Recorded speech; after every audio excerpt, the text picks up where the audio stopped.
বন্ধু তুমি একা হলে আমায় দিও ডাব, তোমার সাথে গল্প করব আমি সারা রাত। দারুণ টেস্ট। কন্টেন্ট ক্রিয়েটর রিপন মিয়াকে নিয়ে আমি আগে একটা ভিডিও আপলোড করেছিলাম। সেখানে দেখিয়েছিলাম যে কন্টেন্ট ক্রিয়েটর রিপন মিয়া একটা 15 বছরের স্কুল ছাত্রীকে ধর্ষণ করে, তারপর গ্রামবাসী তাকে ধরে একটা সালিশ বসে।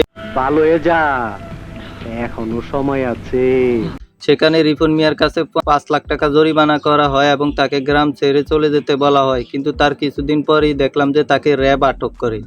সেন্ট্রি, ওকে হাজতে বন্দি করো। রিপন মিয়া সে পলাতক হয়।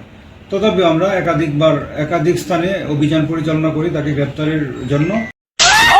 আসলে প্রথমে রিপন মিয়াকে তার এলাকা থেকে র্যাব অভিযান দিয়ে তাকে আটক করে। তাকে আটক করার পর তাকে পুলিশের হাতে দেওয়া হয় যে তাকে জিজ্ঞাসাবাদের জন্য।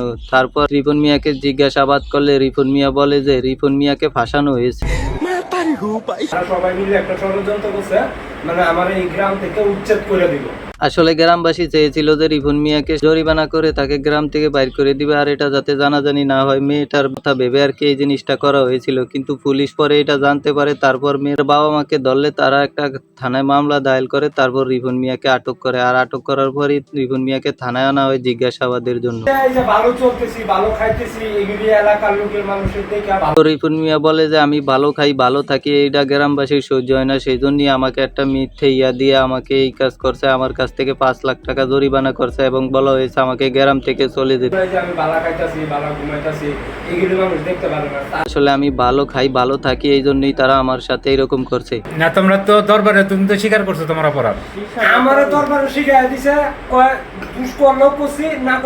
কিন্তু পুলিশ রিপন মিয়াকে বলে যে তুমি তো ছোট না, তুমি তো পাগল না, তুমি কেন গ্রামবাসীর কথা এগুলা করছো? তুমি অপরাধ করো নাই, তুমি মাপ চাইলা কেন? অপরাধ স্বীকার করলা কেন? তো পুলিশ রিপন মিয়াকে বলে যে তোমাকে মিথ্যাভাবে ভাসানো হয়েছে, তুমি কেন থানায় আসোনি? রিপন মিয়া বলতে আছে যে আমার ম্যানেজারকে বলেছি, আমার ম্যানেজার বলেছে যে এগুলো মানুষ জানাজানি হলে আপনার অনেক বড় ক্ষতি হয়ে যাবে, সেই জন্যই আমি থানায় আসিনি। বলছি আমার যে ম্যানেজার আছে আমি বলছি ভাই ডিএনএ করো, পুলিশের কাছে যাই। এবং রিপন মিয়া বলতেছে যে ডিএনএ টেস্ট করে চেক করার জন্য। আসলে ডিএনএ করলেই সত্য ঘটনাটা বাইরে হয়ে যাবে। তারপর পুলিশ রিপন মিয়াকে বলে যে তোমার সাথে তো মেয়ের অন্তরঙ্গ ছবি দেখেছিলাম, অনেক খারাপ ছবি দেখেছি। তোমার সাথে তো মেয়ের অন্তরঙ্গ ছবি আছে দেখলাম। রিপন মিয়া বলতেছে এগুলা তো আমি কোনোদিন দেখিনি আর করিও নাই।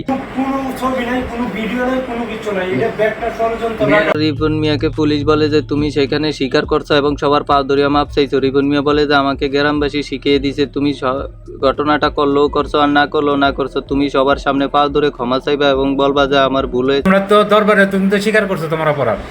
আমার দরবারে শিখাই দিছে, এখন কথা হচ্ছে রিপন মিয়া যদি এগুলা নাই করে থাকে তাহলে মেয়ের বাবা মা কেন থানায় মামলা দায়ের করছে? নাকি তারাও ভুক্তভোগী, তারাও রিপন মিয়ার মতো ষড়যন্ত্রের শিকার? এটা একটা সুন্দর প্রশ্ন, আপনার আসলে খুব টেকনিক্যাল প্রশ্ন। এখন দেখা যাক পুলিশ হেফাজতে আছে রিপন মিয়া, এবং পুলিশ দেখা যায় কি করে। সত্যটা তখনই বোঝা যাবে যখন পুলিশ সবাইকে ধরবে এবং সবার কাছ থেকে সত্যটা জানবে। তো আমরা সেই অপেক্ষাতেই থাকবো।